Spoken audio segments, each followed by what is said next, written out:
आदि प्लीज, इन खुशनुमा पलों में उन पुरानी बातों को याद मत दिलाओ। मेरे लिए वैसे भी उन बातों का कोई मतलब नहीं है। मेरे लिए सिर्फ ये जरूरी है कि आज हम साथ में हैं। आरोही ने मुस्कुराते हुए कहा तो आदित्य ने उसे कस के गले से लगा लिया और नम आंखों से बोल पड़ा, मुझसे कभी भी दूर मत जाना आरोही, मैं जी नहीं पाऊंगा। इस बार तो मैं खुद भी नहीं जी पाऊंगी।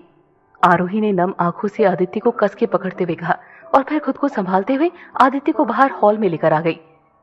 आपकी फेवरेट मूवी कौन सी है? आरोही ने मुस्कुराकर पूछा। जब वी मेट, आदित्य ने तपाक से जवाब दिया। अरे वाह, पहली बार हमारी कोई पसंद मैच हुई है। ये मेरी भी फेवरेट मूवी है। ये कहते हुए आरोही ने जल्दी से टीवी पर मूवी लगा दी और फिर आदित्य के पास जाकर बैठ गई। आरोही आदित्य के कंधे पर सर रखकर आराम से मूवी देखने लगी और आदित्य भी प्यार से उसका सर सहलाते हुए मूवी का आनंद लेने लगा। I love Shahid and Kareena. वैसे आपका फेवरेट एक्टर कौन है? आरोही ने मुस्कुराकर पूछा तो आदित्य हंसते हुए बोला, मेरा तो एक ही फेवरेट एक्टर है और वो है द आदित्य मेहरा। अच्छा जी, आरोही ने मुस्कुराकर कहा तो आदित्य करीना वाले अंदाज में बोल पड़ा, और क्या, मैं अपना फेवरेट हूं। Not bad. और एक्ट्रेस? आरोही ने पूछा तो आदित्य आरोही की आंखों में देखते हुए बोला, वही जो मेरे सामने बैठी है। आदित्य की बात सुनकर आरोही शर्मा गई। ये देखकर आदित्य उसकी टांग खिंचाई करते हुए बोला, तुम इतना शर्मा क्यों रही हो? मैं तो करीना की बात कर रहा था। पता है मुझे, करीना की ही बात कर रहे होंगे। मैं कौन सी एक्ट्रेस हूं जो मेरी बात करेंगे? आरोही ने मुंह बनाकर कहा तो दोनों फिर से मूवी देखने लगे। मूवी देखते देखते आरोही की नजर सामने घड़ी पर गई तो देखा 11:55 हो रहे थे। वक्त देखते ही आरोही फौरन उठकर जाने लगी तो आदित्य उसे टोकते हुए बोला, क्या हुआ, कहाँ जा रही हो? अभी तो मूवी बाकी है ना। वो वॉशरूम, कहते हुए आरोही भागते हुए किचन में आ गई और फिर जल्दी से अपना बनाया हुआ केक लेकर बाहर आ गई। आदित्य अभी भी आराम से बैठकर मूवी देख रहा था। उसकी नजर अभी भी आरोही पर नहीं पड़ी थी और उसे अंदाजा भी नहीं था कि सिर्फ 2 मिनट के बाद उसका बर्थडे शुरू होने वाला है। आज इनका बर्थडे है और इन्हें याद भी नहीं है। ये सोचते हुए आरोही मुस्कुराई और फिर उसने घड़ी की तरफ देखा। 12 बज चुके थे। Happy birthday to you, happy birthday to you, happy birthday dear Adi, happy birthday to you.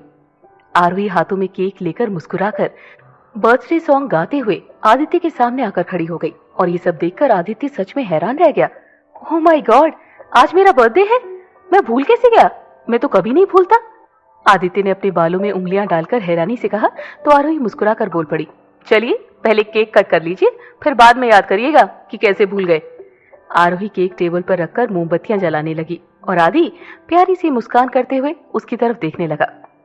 So birthday boy, अब मुझे घूरना बंद करो और आंखें बंद करके बर्थडे विश मांगो। आरोही ने मुस्कुराते हुए कहा तो आदित्य उसकी आंखों में झांकते हुए बोला, तुम मिल गई, मेरी सारी विशेष पूरी हो गई, अब मुझे कुछ भी नहीं चाहिए। आदित्य ने फूंक मारकर मोमबत्तियां बुझा दी और फिर केक काटकर एक छोटा सा टुकड़ा आरोही की तरफ बढ़ाया। आरोही ने उसके हाथ से टुकड़ा ले लिया और फिर उसे ही खिलाते हुए बोल पड़ी, नहीं, केक पर पहला हक तो बर्थडे बॉय का ही बनता है ना। टेस्टी है, तुमने बनाया? आदित्य ने केक का आनंद लेते हुए कहा तो आरोही मुस्कुराकर बोली, हाँ, तभी इतना स्वीट है। आदित्य ने दूसरा टुकड़ा उठाते हुए कहा। आरोही को लगा कि आदित्य ये टुकड़ा उसे खिलाने वाला है, पर आदित्य ने दूसरा टुकड़ा भी अपने मुंह में रख लिया। ये देखकर आरोही गुस्से में उसे घूरने लगी। क्या हुआ? आदित्य ने पूछा तो आरोही गुस्से में बोल पड़ी, मुझे कौन खिलाएगा? ओह सॉरी, बहुत टेस्टी था ना, इसीलिए भूल गया। ये कहते हुए आदित्य ने आरोही को केक खिलाया और फिर आरोही उसे उसके कमरे में लेकर आ गई। कमरे में घुसते ही आदित्य के चेहरे पर मुस्कान आ गई क्योंकि उसका कमरा एक बार फिर से बिल्कुल वैसा ही था जैसा वो चाहता था। अब मैं समझा कि तुम मेरा कॉल क्यों नहीं उठा पाई। तुम मेरे लिए बर्थडे सरप्राइज प्लान कर रही थी। कितना पागल हूं ना मैं, बिना कुछ जाने ही तुमसे गुस्सा हो गया। I am sorry Aarohi, please मुझे माफ कर दो। आदित्य ने उदासी भरे स्वर में कहा तो आरोही उसका चेहरा अपने हाथों में लेते हुए बोल पड़ी, अरे मैंने कहा ना, इट्स ओके, आपको इतना गिल्टी होने की कोई जरूरत नहीं है। और वैसे भी आज आपका बर्थडे है तो आज ये उदासी की कोई जरूरत नहीं है। आज तो आपको सिर्फ और सिर्फ मुस्कुराना है। चलिए अब फटाफट से एक स्माइल दीजिए। थैंक यू सो मच आरोही, इस बर्थडे सरप्राइज के लिए और मेरे इस कमरे को एक बार फिर से रहने लायक बनाने के लिए। आदित्य ने कहा तो आरोही मुंह बनाते हुए बोली, अभी से थैंक यू? अभी तो सरप्राइजेस शुरू भी नहीं हुए हैं। मतलब? आदित्य ने चौंक कर पूछा। मतलब ये कि अभी तो सिर्फ केक कटा है, सरप्राइजेस तो अब शुरू होंगे।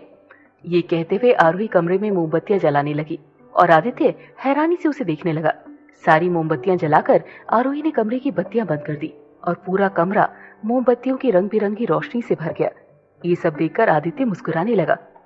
और अब आपका बर्थडे गिफ्ट। आदित्य की तरफ पीठ करके खड़ी हो गई और अपने बाल एक किनारे करते हुए बोली, ब्लाउज की डोरी खोलिए। आरोही की बात सुनकर आदित्य चौंक गया और हकलाते हुए बोला, व्हाट, आई मीन वाई? तुम्हें ये सब करने की कोई जरूरत नहीं है। वो सब अनरोमांटिक वगैरह तो मैंने मजाक में कहा था। इस बात को इतना सीरियसली मत लो। ट्रस्ट मी आदि, डोरी खोलो। आरोही ने हंसते हुए कहा तो आदित्य ने हिचकिचाते हुए डोरी खोल दी। डोरी खोलती आदित्य हैरान रह गया। आरोही के दाहिने कंधे पर एक खूबसूरत सा हार्ट शेप टैटू बना हुआ था, जिसके अंदर आदित्य का नाम लिखा हुआ था। आरोही, ये? आदित्य ने हकलाते हुए कहा तो आरोही उसकी तरफ मुड़ते हुए बोली, आपका बर्थडे गिफ्ट। पर आरोही, ये तो परमानेंट है। आदित्य ने हैरान होकर कहा तो आरोही मुस्कुराते हुए बोल पड़ी, हाँ तो आप कौन सा टेम्पररी है? एक सेकेंड, कहीं आपको मुझ पर शक तो नहीं ना? आरोही ने कुछ सोचते हुए कहा तो आदित्य उसका चेहरा अपने हाथों में लेकर नम आंखों से बोल पड़ा, पागल हो क्या? मुझे तुम पर नहीं, खुद पर शक हो रहा है कि पता नहीं मैं तुम जैसी लड़की को पूरी जिंदगी संभाल कर रख भी पाऊंगा या किसी बेवकूफी के चलते फिर से तुम्हें खो दूंगा। खुद की किस्मत पर शक है कि कहीं वो इस बार भी मुझसे मेरा प्यार छीन तो नहीं लेगी। तुमने तो बिना एक भी बार सोचे खुद को मेरे नाम कर दिया, फिर मैं तुम पर शक कैसे कर सकता हूँ? शक तो मुझे खुद पर है कि तुम्हारे प्यार का 10% भी मैं तुम्हें वापस दे पाऊंगा या नहीं।